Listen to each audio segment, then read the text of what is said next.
Тэгэхээр тэр нэг өмнө байсан зангилаа нь өвчлөөд байгаа юм биш, тэрий ч юм бол тэртээ дөрөв авчихсан. Бусад зангилаанууд нь одоо өвчлөөд хагалгаанд дахин орох ийм дахих магадлал бол байдаг.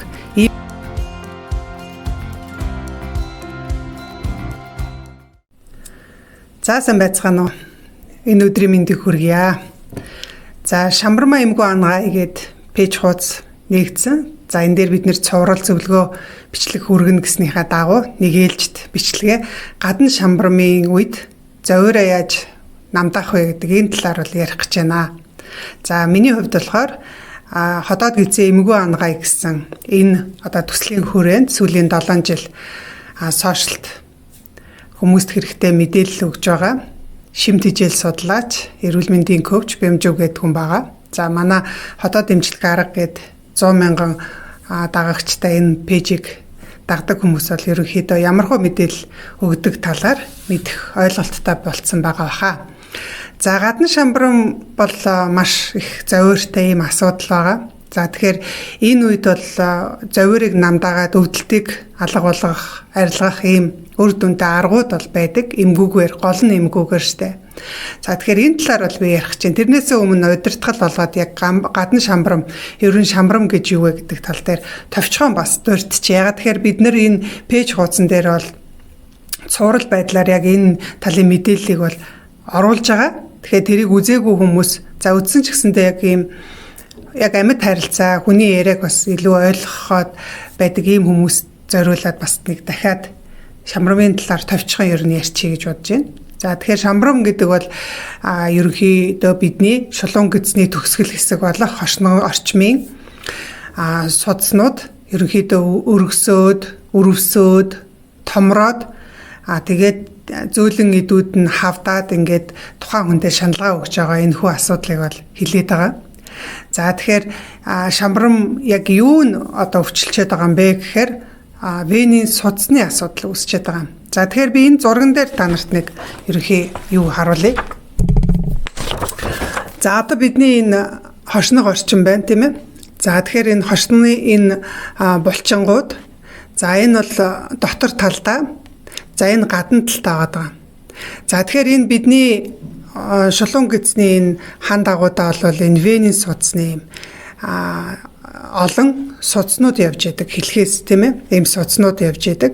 За гэхдээ яг энэ хошнооныхаа гадна талд нь бол ийм 3 зангилаа байглаасаа хүнд төрхөөсөө ихээсээ одоо хүн болгон заяаж яадаг. За мөн дотор талд нь бол бас ийм 3 зангилаа бол төрдөг, заяаж төрдөг. Өөрөөр хэлбэл хүн болгон Шамбармын зангилаатай бол төрдөг. Гэхдээ тэр нь өвчлөөд ирэхээр Шамбарам гэдэг асуудал өвчин бол үүсчээд байгаа. За тэгэхээр энэ Шамбарам дээр би өнөөдөр ингээд нийтэд нь хүлдэн ярина гэвэл энэ маш өргөн одоо сэдв учраас дуусахгүй. Тийм учраас би энийг арай нарийн хүрээнд оруулаад зөвхөн гадна Шамбармын талаар илүү өнөөдөр голчлоод ярих гэж бодлоо. За тэгэхээр саяны биний харуулсан одоо энэ хошног орчимд гадна талд нь юм юу байгаа? Шамбармын зангилаа бол байгаа. Тэгэхээр венийн судасны төгсгөл явж гэнэ гэсэн үг шүү дээ. За тэгэхээр энэ бол өвчлөөгүй үед бол иймэрхүү байдалтай бол байдаг. За энэ 3 зангилаа нь ерөнхийдөө яаж байрладаг вэ гэхээр за хүн болгоны хувьд бол ерөнхийдөө энэ 3 зангилаа нь яг ижил симметр хэлбэртэй ингээд байж байгаа. Энэ гэхдээ өвчлөгсөн яг өрөвссөн байгаа гадна одоо зангилаа бол харагдаж байгаа шүү.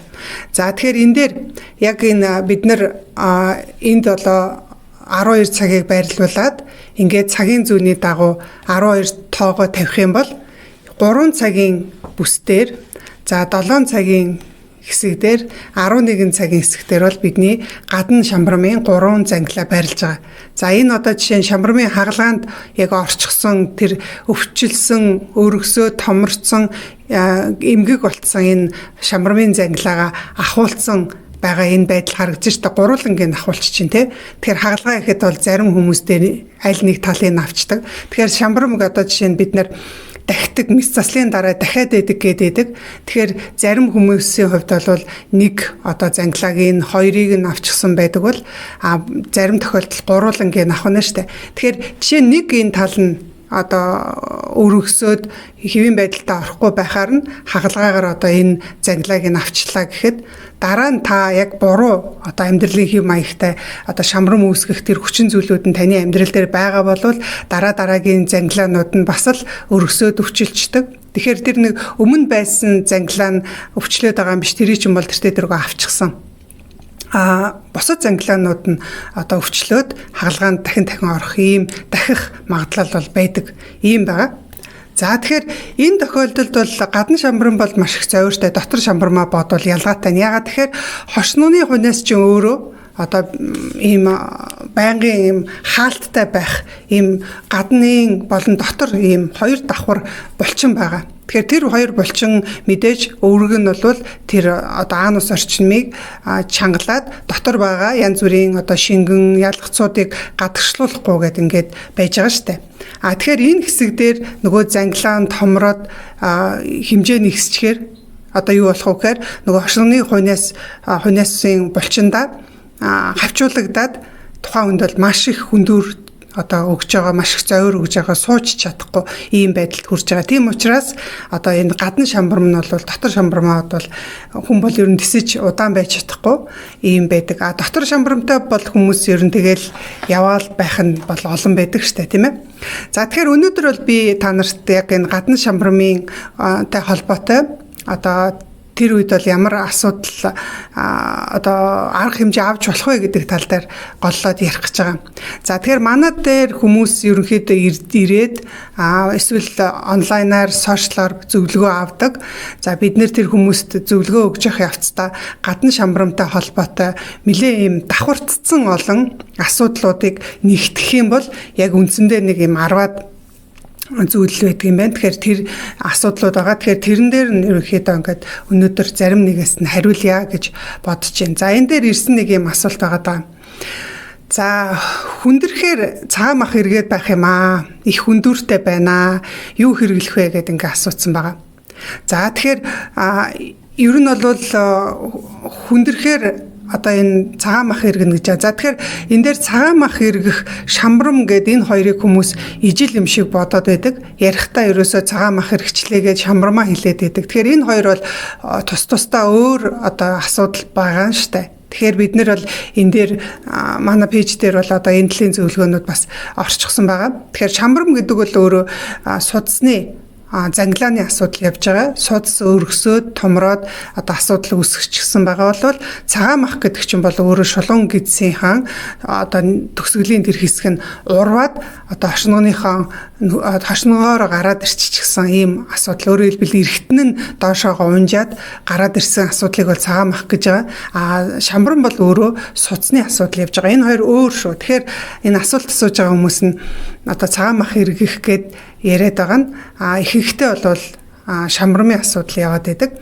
За тэгэхээр хүндрэхээр гэхээр мэдээж хүндрэх үед ихэнхдээ ерөнхийдөө шамбрамтай хүмүүсийн хувьд бол нэг бол өтгөн хатдаг. Тэгээд их хатуу бас гаргаад тэр нь энэ венийхаа судсыг тэр улам их гэмтээгээд ингээд асуудал үүсгээд байдаг бол зарим хүмүүсийн хувьд бол эсэргээрээ бүр өдөртөө хид удаа гүйлгээд тэгээд тэр гүйлгэлтээс болоод бас тэр одоо орчмын судсууд нь мөн арьсууд нь салстууд нь гэмтээд ингээд тэн дээр асуудлууд бол үүсгээд байгаа. Тэгэхээр энэ хүний хувьд бол хүндрэхээр асуудал нь бол үүсээд байдаг юм байна. За тэгэхээр энэ дээр би юу гэж хэлэх вэ гэхээр ер нь бол цагаан мах одоо гэж биш тийм ээ, энийг шамбрам гэж үзэх юм бол за шамбрамтай хүмүүсийн хувьд хүн дээр бийцэх болгондоо заавал одоо анус орчмоо усаар угааж цэвэрлж явах нь маш зүг байгаа. Өөрөөр хэлбэл бид нэр одоо энэ шамбрамын ангаах одоо хамгийн чухал зүйл бол өдөр тутмын цэвэрлэгээ,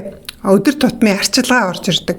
Тэгэхээр эрүүл хүний хувьд бол одоо хүндэрснийхэн дараа цаасаар цэвэрлээ заавал угаахгүй байхад асуудал байдгүй бол шамбрамтай хүмүүс бол ерөнхийдөө цаасаар арчилгүйгээр аль болохоор одоо нойтон салфетик, гэхдээ тэр салфетик нь янз бүрийн одоо үнэртэн шингээч гэсэн спирт агуулаагүй тийм зүгээр одоо тийм одоо салфетик хэрглэж болно. Бидний хувьд бол одоо хүмүүстээ ийм юу өгдөг, ийм тусгай зориултын салфетик байдаг. Тэгэхээр энэ бол ямар ч үнэр байхгүй. Тэгээд юутай дотор нь бол нөгөө 100 настын хандтай тэгээд өөр одоо ямарч тийм химийн бодис нэмээгүй янз бүрийн тийм гоё үнэр өндөр оруулаагүй ийм салфеткаар бол ер нь арчичвал зүгээр. За боломж байх юм бол ерөнхийдөө угаацсан зүгээр байдаг. Угаахта янз бүрийн шингэн савн өөр одоо зүйл бол хэрэглэхгүйгээр л зөвхөн усаар бүлээн усаар сайхан угааж угааж болно. За орон сууцнд байдаг бол айлууд мэдээж угаах нь илүү дөхөн байгаад байгаа. Гэхдээ ер нь бол шамрамтай бол аль болохоор бидэ гэдэг нөгөө суултур байдаг штэ. Тэрийг авчвал их зүгээр. За хэрвээ тийм боломжгүй байгаад эсвэл одоо гадна 0-той эсвэл та хөдөө аяллаар явж байгаа ч гэдэг юм уу ийм тохиолдолд бол өөртөө одоо янз бүрийн тийм одоо гар доорх зүйлээр угааж цэвэрлэж болно. Тэгэхээр бидний хувьд бол одоо хэрэглэгчтэй ийм угаагч хошууг одоо авахулдаг. Тэгэхээр энэ хошуу нь болохоор бидний хэрэгэлдэг нөгөө ундааны сав, жүүсний сав, за тэгээд цэвэр усны сав тэрэнд бол бүгдэнд нь бол ингээд багтцдаг. Тэгэхээр ингээд энүүгээрээ одоо тэр юугаан хошно гарчмаа угаах хэрэгтэй. Ялангуяа ингээд гадна шамбрам сэтэрсэн байгаа үед бол хүндэрсэн үедээ биш ер нь 0 орох болгондоо болж өгвөл өдөрт 3 удаа 5 удаа 0 орох болгондоо угааж хэрэглэх хэрэгтэй. За тэгэхээр ийм угаагч хошуу бол байдгийн. Тэгэхээр энийг бол та аваад хэрэглэж болно. Энэ бол ер нь явуул юм байгаа нөхцөлт юм уу эсвэл одоо гэртээ тийм ээ байнга угаагаад тусаар угаах боломжгүй ийм нөхцөлд амьдарч байгаа хүмүүс бол ийм угаагч хошууг бол ашиглаж болдог. За мөн ийм шамбармын үед ийм зориултын угаадаг ийм юу байгаа штэ. За энийг бол ашиглаж болдог. Тэгэхээр энэ бол өөрөө савтайгаа за тэгээд эндээ бүлээн ус хийгээд за тэгээд энэ 75 градус үүсгээд ерөнхийдөө ингээд шахаад энэ хошуугаараа угааж цэвэрлээд байж болно. За тэгэхээр ер нь бол гадна шамбрамч бай, дотны шамбрамч бай, зовиороо багасгахын хамгийн ихний алхам бол юунаас эхлэх вэ гэхээр хүндрэх болгондоо ер нь болж өгвөл ариун цэврийн өрөө орох болгондоо одоо хошног орчмынхон арьс салстыг цэвэрхэн одоо бүлээн усаар угааж ингэж хөвшүүлэх зүгээр. Энэ нь өөрөө бас тайвшруулад тэр зовиоруудыг багасгана. Дээр нь тэнд үргэлжлэлийн процесс явагдах, дээр нь тэнд одоо бактери үржих энэ одоо нөхцөлийг бол арилгаж өгдөг. За энэ бол хамгийн чухал зүйл байгаа. За тэгэхээр бид нар бол сая хэлсэн тийм ээ тэр хошнооныхаа хуниасанда тэр венис судас нь ерөнхийдөө хавчуулагдаад маш их хүндүр өгöd байгаа. Тийм учраас бид нар энэ дээр бол юу одоо гол тайвшруулах ийм арга хэмжээнүүдийг бол авах хэрэгтэй. За тэгэхээр энэ хүний хувьд бол бас юу хэрэгжилж болох вэ гэхээр ийм одоо хүйтэн жин буюу мөсөн одоо жин тавьж болно. За энэ бол яг шамбрамд зориулсан ийм мөсөн жин байгаа. За өөрөө энэ бол яг материал нь нөгөө эмнэлгийн одоо багж хийдэг ийм материалаар хуванцар материалаар хийгдсэн, битүүмжлэгдсэн дотор талдаа ийм тусгай бас шингэн байдаг. Тэгэхээр энэ бол зүгээр ус биш. Өөрөө шингэнийг одоо хөлдсөний дараа тэр хүйтнийг бол жигэд тараадаг ийм тусгай шингэн орчихсон. За тэгээ дээр нь бас бүр хитрхи юм одоо жишээ нь бид нэр мөсөөр ямар нэгэн зүйл дээр одоо жишээ нь ингээд нүүрэндээ мөсөн одоо илэг хийх энтерт бол бүр хитрхи айхтар хүүтэн оргиод байдаг. Тэгдэггүй их таатай тийм хүүтэн мэдрэмж төрнө. Тэгээ дээр нь бас нөгөө мөсчин ингээд хайлах тусмаа ус ингээд хаваар нэг асгардаг шүү дээ. Энэ бол тэх юм байхгүй. Дотор шингэн нь байгаа битүүмжлэгдсэн учраас шингэн бол асгарахгүй. За тэгээд хэрэглээд хамгийн гол нь энийг угаачаад тэгээд ийм битүүмжилж болох ийм савн дотор хийгээд ийм зип утанд ч юм уу эсвэл ийм хайрцагт хийгээд тэгээд хөрөгчнийхөө хаалганд ингээ байрлуулад өдөртөө хид хідэн удаа тэр гадна талд нь хавдаад хөөчихсөн байгаа тэр хэсгийн хавдрыг буулгах зорилгоор мөсөн жин тавихад бол үнэхээр маш сайн үр дүн өгдөг. Яагаад тэгэхээр бид нар одоо энэ тэндээ хуруугаараа нүрээ одоо жишээ нь ингээ зохиод юмд хөхрөөгөөд одоо хавдуулсан байгаа бол хамгийн түрүүнд бид нар хүүтэн жинэл тавьдаг шүү дээ тийм ээ. Тэгэхээр тэр хүүтэн жинг бол энэ мөсөн зориултын юм одоо юугаар жингээр тавьж болно. За гадна шамбрамын хувьд бол энэ хавтгай хэсгийг нь бол яг тэр хавдцсан байгаа хэсгтэрээ бол тавиад За энэ бол хайлтлаа бол нэлээд удаа нэг 10 20 за бараг 30-аад минут болно. Тэгэл хөвтөж яагаад тавьж болно. Суухтаа доороо тавиад суудсан ч болно. Ер нь бол нэг юу яагаад юм байхгүй. Дотор шамбрамтай хүмүүс болохоор одоо энэ жигчийн ураа шиг энэ хэсгийг нь болохоор тосолж яагаад тэгээ шулуун гэц рүүгээ зөөлхөн хийгээд бас ингээд барихад бол тэр дотор талын шамбрамын хавдрыг бол маш сайн бас багасгадаг. За тэгэхээр энэ одоо мөсөн жинг бол бид нар гадна шамбрамтай хүмүүст бол хэрэглүүлдэг байгаа. За энэ бол мэдээж тэр тухайн хэсгийн хавдсан байгаа зөөлөн эд болон судасны хавдрыг бол маш сайн бууруулдаг учраас зовирлыг бол маш сайн багасгаж өгдөг. За тэгэхээр энэ хүн бол ерөнхийдөө эхнийхээ асуултыг бол авсан баха. Энэ дээр энэ мөсөн жингээ ерөнхийдөө хэдэн удаа хэрэглэх үү гэх нь таны өөрийн л ерөнхийдөө мэдрэмжээр та энийг тавихаар тэр хөндүүр нь айрлгаад хавдар нь буугаа зовир нь багасаад байгаа бол аль болохоор олон удаа тавих тусмаа л илүү сайн байдаг. Тийм байна.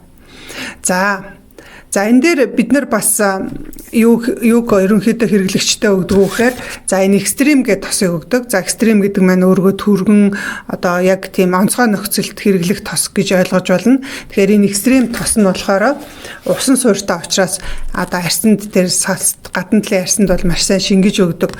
За энэ тосны маань найрлага дотор хамгийн гол нь юу орсон байдгүй гэхээр одоо бадяга гэдэг эмийн ургамал за тэгээд жодо гэдэг модны одоо эфирийн тос орчихсон. Тэгээд хамгийн гол найрлага нь болохоор зүгийн хор орсон байдаг. Тэгэхээр зүгийн хор чинь тэр хэрэг тухайн одоо хэсэгтээ бол түрхэхэд тэнд байгаа зогсонгошсон байгаа тэр цусны эргэлтийг бол эрчимжүүлж өгдөг.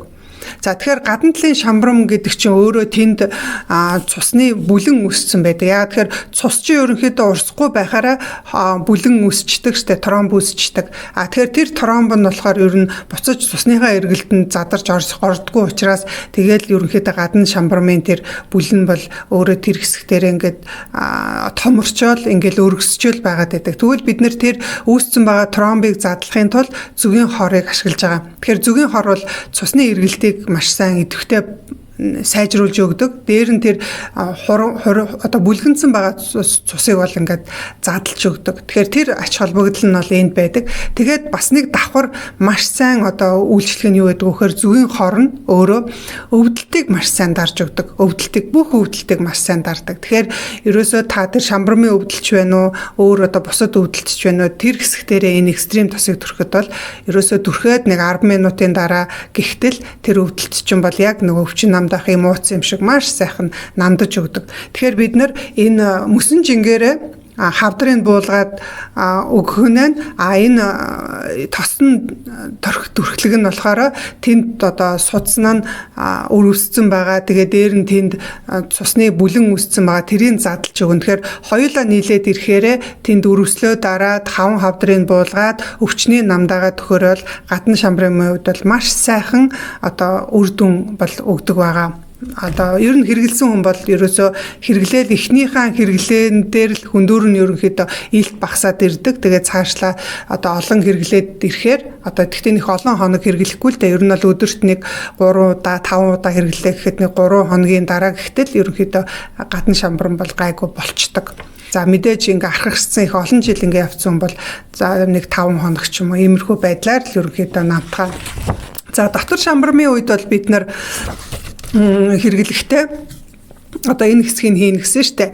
За тэгэхээр мэдээж тосолж өгнө. Тэгэхээр тослохгүйгээр хийх юм бол мэдээж эн чинь өөрөө тэнд судас өргөсөөд зовирлцсан байгаа юм дээр бүр асуудал үүсгэж штэ. Тэгэхээр манай дээр бол энэ зүгийн жилийтэй тос байдаг тусгай. Тэгэхээр тэр тосыг түрхээд тэгээд энэ одоо энэ дээр бол одоо юу вэ штэ энэ хошног яг хошногны дотор талын хунаас нь харагдчихээн. Энэ гадна талын булчин харагдчихээн те. Тэгэхээр энэ дотор талынх нь одоо энэ хунаас руугаа зөөлхөн одоо хийж өгнө. Одоо энэ хажуу талаас нь харагдчихээн те. За энэ юугаа мөсөн жингээ ингээ хийгээд за эн чинь бол яг дотор талаа ороод ингээл ер нь бол шамбармын зангилаачин яг хошнооныхаа хунааснаас дээшээгээ ердөө нэг 2-3 см-ийн зайд л одоо тэр судснууд асуудал үүсгэчихсэн байгаа учраас энэ бол одоо хангалттай. Энэ бол одоо нэг 4 см орчим байх шиг байна. Тэгэхээр хошнооны хунаас руу ороод яг таны тэр дотор өргөссөн байгаа шамбарм дээр ч очиж тэр нөгөө одоо одоо энэ дотор чинь хөлтүү байгаа штэ. Тэгэхээр тэр хүүтэн жин нь тавигдаад тэнд байгаа суц өргөсцөн одоо зөөлөн идүүд нь одоо салтууд нь хавганцсан хөөцөн байгавал тэр хавдрыг нь бол маш сайн буулгаж өгдөг. За тэгэхээр би энэ аргыг ерөнхийдөө хэлчихье. Тэгээд дээр нь бас яг гадна шамбран болоод дотор шамбрам нь одоо гадагшилсан. Ялангуяа 2 дугаар шатны одоо шамбрамч өөрөө 4 үе шаттай. Тэрнийхэн 2 дугаар үе шаттаас 3 руу шилжиж байгаа. 3 тэгээд 4 гээд бүр мэцэслийн шатанд очсон байгаа хүмүүсийн хувьд бол дотор шамбрам нь ингээд гадагшаага одоо юугаараа гараад ирж байгаа штэ. За энэ дээр би зурган дээр харуулъя те. Одоо энэ шамбрамын хувьд бол энэ дотор талынх нь одоо шамбрамын занглаа нь хошигныхоо нөхнөөс гарч ирээд ингээд асуудал үүсгэсэн. За ийм байгаа тохиолдолд бол одоо юм дээр сууж барихад тэр судас чи өөрөө маш их хэмжээгээр өвдөлтийг мэдрүүлдэг. Тэгэхээр сууж босох одоо хэцүү болоод ирдэг. Гэхдээ одоо яалтчгүй хүн чинь ингээд машин бариад явна, ажил дээрээ ч юм уу гэртээ суух шаардлага гарна. Тэгэхээр ердийн одоо ийм одоо суудлын дээр суухад бол тэр шамбрамынхаа занглааг хөндөд байдаг учраас яг энэ шамбрамтай хүмүүс зориулсан юм тусгай ийм суудлын юу гэдэг юм. Зөөлөвч байгаа. За энэ зөөлөвч нь болохоор материал нь өөрөө тийм гээлэн зөөлөвч байгаа. За энэ гадна талын нь бол ингээд аваад уваагаад байж болдог. За дотор талтай бол ийм 2 давхуртай. Энэ зүгэний үүр шиг ийм ташаалвч шиг ийм 6 талттай. Тэгээд эн чинь хаашаашаа ингээд 1 см-тэй ингээд нийтдээ эн чинь 3 см. Тэгэхээр суухад бол ингээд зөөлөн. Тэгээд энэ юу нь маш сайн уян хатан суналттай учраас таны биеийн хэлбэрээр ерөнхийдөө энэ маань юу яаж өгөөд сууж өгөөд тэгэхээр шамбрамын тэр занглааг нь хөндөхгүй байх юм боломж бүрддэг. Тэгээ дээр нь энэ гоё юм нь болохоор яг энэ хүний одоо анус орчмын хэсэгтэр бол ингээд илүү ухагдаад орчихсон юм байдаг.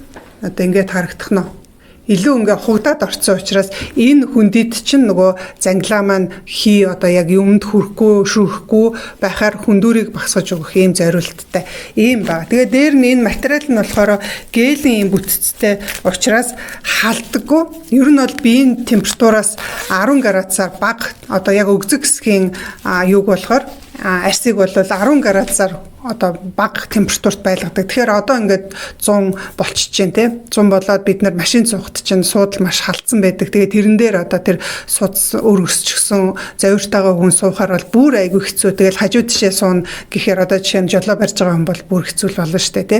Тэгээд ер нь бол удаан суугаа ажил хийдэг хүмүүс, жолооч гэдэг иймэрхүү хүмүүс бол бас яг энэ зориултын юм суудлын одоо зөөлөвч аваад тавиад ер нь хэрэглээд явж байвал их зүгээр байдаг. Тэгэхээр энэ бол нөгөө нуруу бас өвддөг, нуруунд дээр одоо янз бүрийн мөрөлттэй ийм дискний гусалтай ийм хүмүүс ч гэсэн ер нь хэрэгэлдэг. Тэгээ жирэмсэн хүмүүс бас хэрэглэхэд их зүгээр байдаг юм. Тэгэхээр ер нь бол суугаад тэгээд доороосоо бол халахгүй учраас ерөнхийдөө тийм сэнгэнсэн одоо халахгүй мэдрэмжийг өгдөг. Тэгээд дээр нь зөөлөн учраас биеийн хэлбэрээр ингээд ерөнхийдөө доошоо суугаад тэр шамбрамын занглаа хүндэхгүй байх ийм боломж бол байдаг юм аа.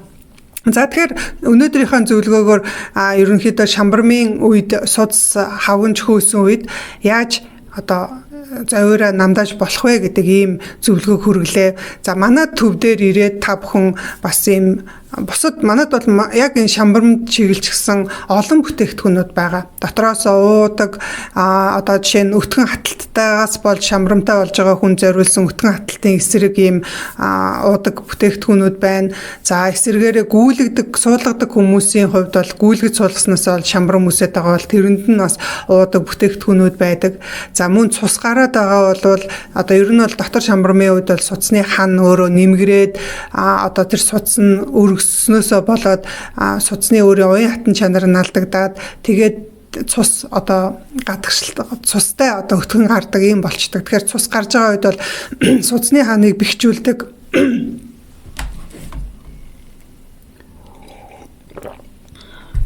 Цусны хааныг бэхжүүлдэг, цус тогтоодог ийм үйлчилгээтэй цусыг төлжүүлэх үйлчилгээтэй юм өөрөл бас байдаг. Ер нь бол дандаа химийн биш, одоо химийн гаралтай биш, байгалийн гаралтай учраас жирэмсэн эхчүүд хэрглэж болно, хөхөөл эхчүүд хэрглэж болно. Ер нь хөгшин настай хүмүүстэй хүүхдүүд хүртэл хэрглэж болдог. Тэгэхээр бид нар бол энэ аль болохоор эм уухгүйгээр, эмгүүгээр эм завирыг намдах энэ талын одоо зөвлөгөөг бол та бүхэнд бол өгж болно. Шаардлагатай хүмүүст нь бид нар бас хоолн дээр юуг анхаарах вэ гэдэг ийм зөвлөгөөгч бас хүргээд явцдаг. Тэгэхээр та бүхэн 95 90 47 57 гэсэн дугаараар бидэнтэй холбогдоод манай төв дээр ирээд бас зөвлөгөө авч болно. Эсвэл онлайнаар чатлаа зөвлөгөө авч болно, утсаар зөвлөгөө авч болно. Хөдөө орон нутаг хамаагүй те бид нартай бол холбогдоод байх юм боломжтой байгаа. За тэгээд бид нар цуврал байдлаар яг энэ шамбрам гэдэг асуудлыг таны бид үүссэн байгаа бол ямар арга хэмжээ авах вэ гэдэг тал дээр зөвлөгөөгөө хүргээд явна. Хоолтон дээр бас юу анхаарах вэ? Дээр нь бас энэ өтгөн хатдаг хүмүүстээр хийдэг илэлэг, дасгалуудыг бас ер нь цаашдаа хүргээд явна. Тэгэхээр манай хуудсыг та дагаарай. Одоо бусад хэрэгтэй хүмүүст нь бас шеэрлээд линк холбоосын нөгөөд меншн хийгээд ингээд яваарай гэж хүсье. За тэгэхээр ер нь бол ходоод гэдсэн айл болохоор эмгүүгээр аюулгүй тэгсэн хэрнээ үр дүнтэй байдлаар ангаахыг хүсэж байгаа бол манай төвтэй холбогдоорой. За бид нар нөхөн сэргээх эмчилгээг танд санал болгох болно. За ингээд шамбармаа эмгүү ангаад сурцгаая. Шамбармын заглагны хавдрах одоо хавгнаад байгаа одоо хавгнаж хавдар болоод байгаа энэ хэсэг дээрээ бид нар аль болохоор одоо энэ мөсөөр, тосоор, тосон эмчилгээгээр, мөсөн эмчилгээгээр арга хэмжээ авч сурцгаая.